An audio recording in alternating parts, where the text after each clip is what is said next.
O Êxodo é uma das histórias mais conhecidas da Bíblia. Moisés confronta o faraó, Deus envia pragas sobre o Egito, e Deus resgata Israel da escravidão.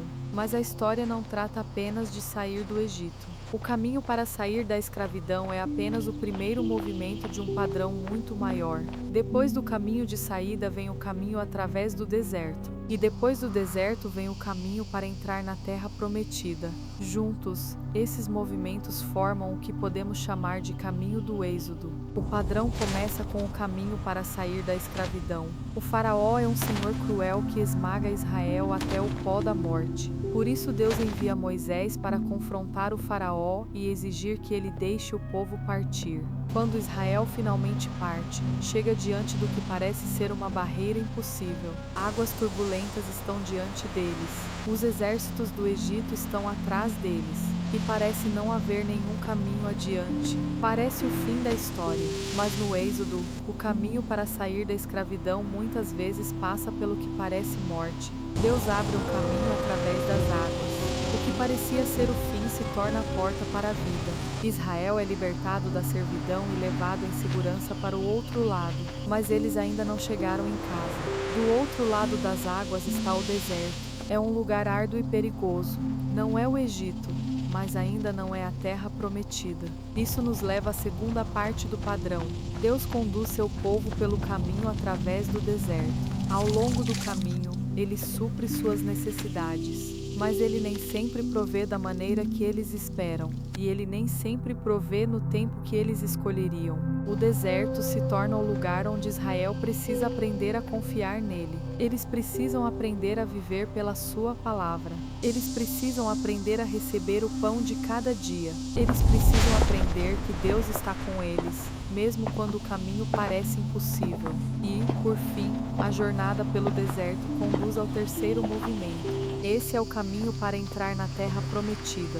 A terra é descrita como um lugar de bondade e abundância. É onde Israel pode viver como um povo livre. É onde eles podem se tornar uma comunidade moldada pela sabedoria de Deus. E é onde eles são chamados a espalhar a bênção de Deus às nações. Portanto, o padrão é claro. Há o caminho de saída, há o caminho através e há o caminho de entrada. Mas esse padrão não termina quando Israel entra na terra. Quando chegam, o padrão do Êxodo começa a ecoar por todo o restante da história deles. Ele retorna repetidas vezes, como uma melodia que se repete. Israel continua enfrentando novas ameaças de violência e opressão. Novos inimigos se levantam e agem como Faraó. Eles usam o poder para escravizar, explorar e destruir. E, em resposta, Deus levanta novos líderes semelhantes a Moisés. Esses líderes resgatam o povo e o guiam de volta à liberdade. Repetidas vezes, o povo de Deus é conduzido para fora do perigo.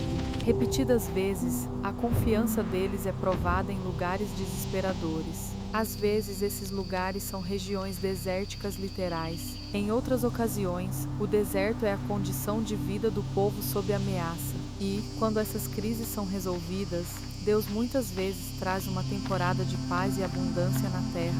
Dessa forma, o padrão do Êxodo de sair, atravessar e entrar é tecido em toda a história de Israel. Mas a história também toma um rumo trágico.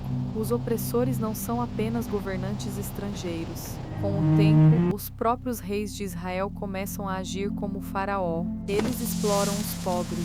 Eles sobrecarregam seu próprio povo. Eles desviam a nação da liberdade que Deus lhes havia dado. Por isso, Deus permite que o maior governante semelhante ao faraó de seu tempo venha contra eles. O rei da Babilônia conquista Jerusalém. Ele leva o povo para o exílio, e Israel é levado para fora da terra. Depois de tudo que receberam, eles se veem de volta ao lugar onde a história começou. Eles são, mais uma vez, um povo sob o poder de um império. Mas, mesmo ali, os profetas de Israel viram que o padrão do Êxodo ainda estava em ação. Eles anunciaram que Deus não havia abandonado seu povo. Eles falaram da esperança de um novo libertador. Eles prometeram um novo caminho de saída. O profeta Isaías descreveu Deus vindo para conduzir seu povo novamente. Ele falou de uma nova estrada através do deserto. Ele imaginou um novo ato de liberdade e abundância, não apenas para Israel, mas para o mundo inteiro. No entanto, mesmo depois que Israel voltou à terra, essa liberdade prometida não chegou plenamente. O povo ainda esperava. Eles ainda ansiavam pelo libertador que completaria o padrão do Êxodo. E isso nos leva à história de Jesus. Muitas pessoas que seguiam Jesus esperavam que ele as libertasse de Roma. Elas esperavam que ele confrontasse governantes corruptos e líderes religiosos. Elas esperavam outra libertação de outro império.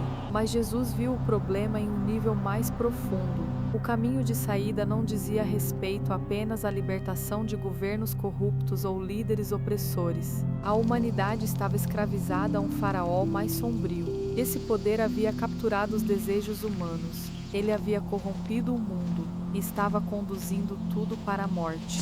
Jesus veio nos libertar dessa escravidão, mas ele fez isso de uma maneira surpreendente. Jesus caminhou diretamente para dentro das águas caóticas da própria morte. Por meio de sua morte e ressurreição, ele abriu um caminho para a vida. Ele abriu um caminho para qualquer pessoa que deseja a verdadeira liberdade. Esse é o caminho de saída. Por isso, os primeiros seguidores de Jesus chamaram seu movimento de O Caminho. Por meio do batismo, eles passavam pelas águas como sinal de sua lealdade a Jesus. Eles estavam declarando que o seguiam para fora da escravidão do pecado e da morte.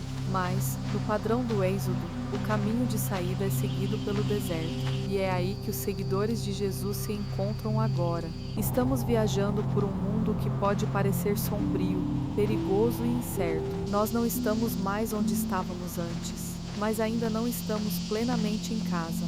Nesse deserto, os seguidores de Jesus aprendem a confiar em Deus. Eles aprendem a ouvir sua palavra. Eles aprendem a receber sua provisão um dia de cada vez. E eles confiam que Deus está com eles em cada prova. O objetivo dessa jornada é o caminho de entrada. Mas, desta vez, a terra prometida é maior do que um lugar no mapa. É a criação renovada. É o mundo feito novo. Jesus o descreveu como um renascimento cósmico.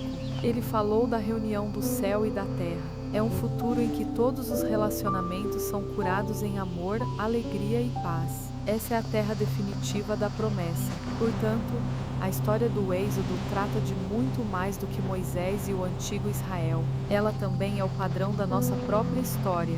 Jesus é aquele que nos conduz para fora. Jesus é aquele que nos conduz através. E Jesus é aquele que nos conduz para dentro. Ele é o caminho para sair da escravidão. Ele é o caminho através do deserto. E ele é o caminho para o mundo prometido que Deus prometeu tornar novo.